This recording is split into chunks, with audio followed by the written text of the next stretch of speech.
Siap. Nah, Ya, Assalamualaikum warahmatullahi wabarakatuh.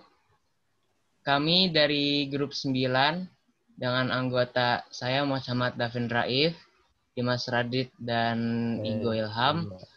Hari ini kami akan mempresentasikan hasil dari teks ceramah kami yang berjudul Adab Menuntut Ilmu Seorang Pelajar di Masa Pandemik. Baik, innalhamdulillah. Nahmaduhu wa nasta'inuhu wa nastaghfiruh.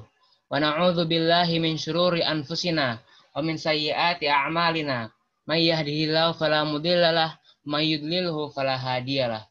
Asyhadu an la ilaha illallah wahdahu la syarikalah wa asyhadu anna Muhammadan abduhu wa rasuluh. Allahumma shalli ala Muhammad wa ala alihi wa ashabihi wa man tabi'ahum bi ihsani yaumiddin. Amma ba'du. Pertama-tama, mari kita ucapkan puji syukur kita kepada Allah Subhanahu wa Ta'ala. Karenanya, kita semua masih bisa hadir di sini dalam keadaan sehat. Yang saya hormati, Bucan selaku guru Bahasa Indonesia, dan yang saya banggakan semua teman-teman seperjuangan.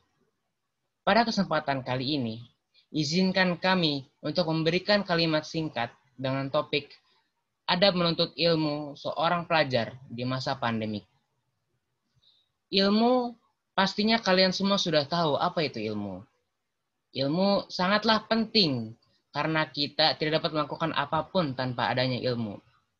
Ilmu itu seperti ketika kita ingin bekerja, makan, bahkan beribadah pun kita harus mempunyai ilmu. Akan tetapi, ilmu pun memiliki suatu adab yang harus kita miliki di dalamnya untuk mempelajarinya.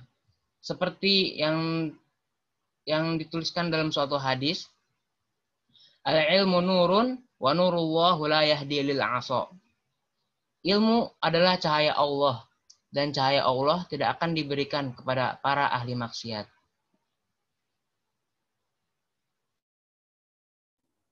Berikut di antara adab-adab yang selayaknya diperhatikan ketika seseorang menuntut ilmu.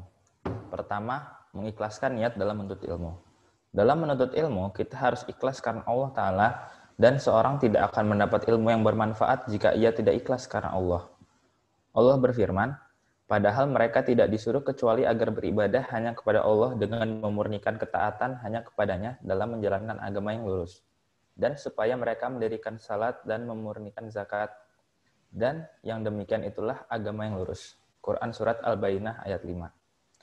Orang yang menuntut ilmu bukan karena mengharap wajah Allah, termasuk orang yang pertama kali dipanaskan api neraka untuknya. Rasulullah Shallallahu Alaihi Wasallam bersabda, barang siapa menuntut ilmu syar'i yang semestinya ia lakukan untuk mencari wajah Allah dengan ikhlas, namun ia tidak melakukannya melainkan untuk mencari keuntungan duniawi, maka ia tidak akan mendapatkan harumnya aroma surga pada hari kiamat. Hadis riwayat Ahmad. Kedua, bersungguh-sungguh dalam belajar dan selalu merasa haus ilmu. Dalam menuntut ilmu diperlukan kesungguhan. Tidak layak para penuntut ilmu bermalas-malasan dalam mencarinya. Kita akan mendapatkan ilmu yang bermanfaat dengan izin Allah apabila kita bersungguh-sungguh dalam menuntutnya. Rasulullah Shallallahu Alaihi Wasallam bersabda, dua orang yang rakus yang tidak pernah kenyang, yaitu orang yang rakus terhadap ilmu dan tidak pernah kenyang dengannya, dan dua, orang yang rakus terhadap dunia dan tidak pernah kenyang dengannya. Hadis riwayat Al-Baihaqi. ketiga, diam ketika pelajaran disampaikan. Ketika belajar dan mengkaji ilmu, tidak boleh berbicara yang tidak bermanfaat, tanpa ada keperluan, dan tidak ada hubungannya dengan ilmu yang disampaikan. Tidak boleh ngobrol. Allah Ta'ala berfirman, dan apabila dibacakan Al-Quran, maka didengarkanlah dan diamlah agar kamu mendapat rahmat. Quran Surat Al-A'raf 204. Menuntut ilmu adalah suatu amalan yang wajib lagi mulia dan harus disertai dengan adab-adab yang mulia juga seperti mengikhlaskan niat, bersungguh-sungguh dalam belajar, dan diam ketika pelajaran disampaikan. Semoga ilmu ini bisa bermanfaat bagi kita semua dan bisa diamalkan dalam kehidupan sehari-hari.